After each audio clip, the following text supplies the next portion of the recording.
When I drove from Colorado to a gig back east, I loved to do that when I had the time, because I love seeing America in slow motion, on the ground, not in the fast frame at 30,000 feet.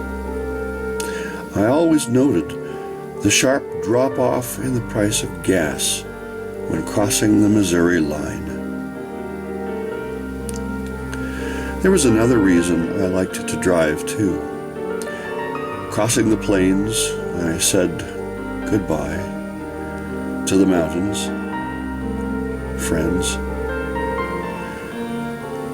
Crossing the plains, 500 miles of endless, straight monotony, until about Salina, Kansas, where the stragglers of the great eastern hardwood forests snake their way up along the Missouri, Canadian, Republican, Arkansas, and other rivers, sucking the water and hoping to avoid Kansas. Not the state. That wind tornado the word Kansas means. Occasionally you see skeletons of the dead, limbs and bark blown off, shouting in silent testimony over the 2 minutes that took their skin and lives right off. But the living, snaking their way along those watercourses. First, the cottonwoods, and then the chinkapins. A few oaks, white oaks, and then red oaks. Then the nuts, the walnuts, bitternuts, butternuts, hickories, pecans. And then the tulip tree, the sweet gum, and sassafras. Poison ivy climbing like vines, and pawpaw.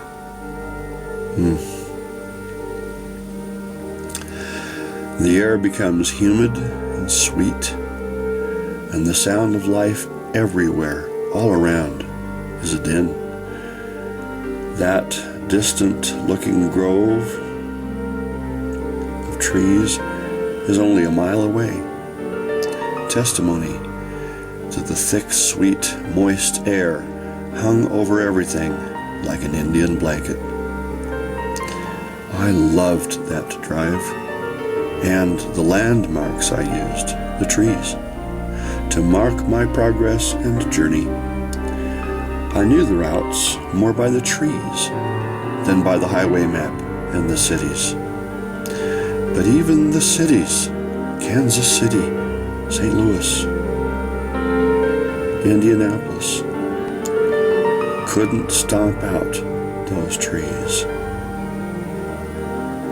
Wonderful. I looked so forward to that journey.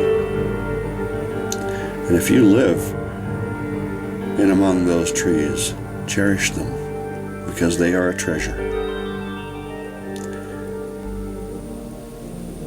Every state is beautiful in a different way, in its own way.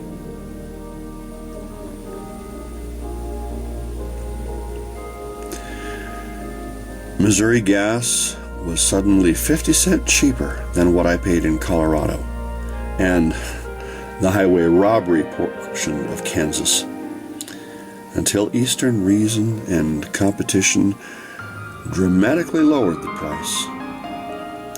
But the cliff dropped off crossing into Missouri. It was like dropping off the cliff of the high plains. We were more than a mile above sea when we began this trip, then slowly glided down to 4,000, 3,000, 2,000, 1,000. But the gas remained sky high. Then, near Kansas City, where we hovered just a few 100 feet above sea level, gas plummeted like the altitude off a cliff, both there to stay for a long, long time. Never again to go up so high, all the way to New York. I so looked forward to the days or weeks of life I spent in the warm, sweet air and forests of trees. You can wrap around you like a lover's arms and snuggle like a pillow when you drift off to sleep. The trip back was equally thrilling and exciting in another way. Leaving the trees in eastern Kansas was like the Von Trapp children singing good night, all together, and then one by one, species by species, peeling off along the increasingly dry land, clinging to the watercourses until they just gave up. Except for the cottonwoods. Here and there, a grove of them continued all the way into Colorado and all the way up to the base of the mountains, where they seemed to say hello to their cousins, the aspens, coming down from the rivers, tumbling down out of the mountains.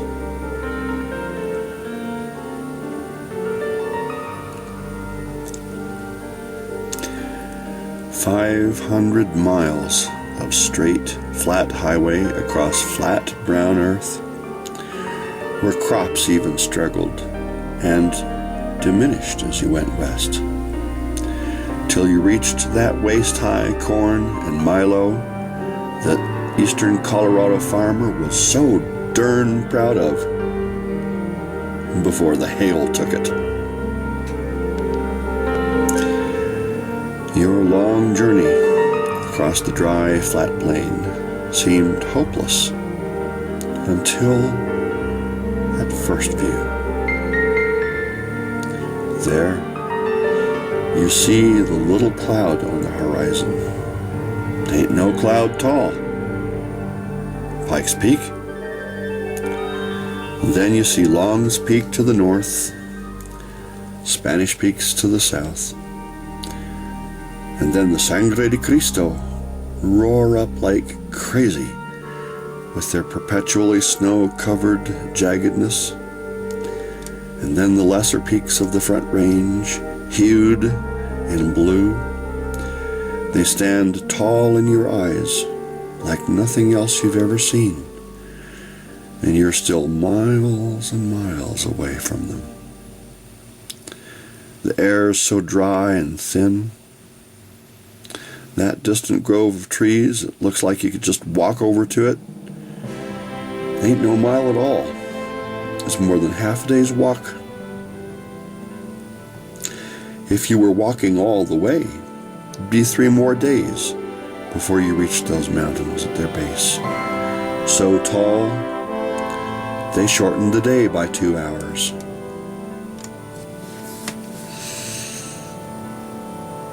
In fact, we can still have this 19th century experience in 21st century America. Is wonderful and remarkable.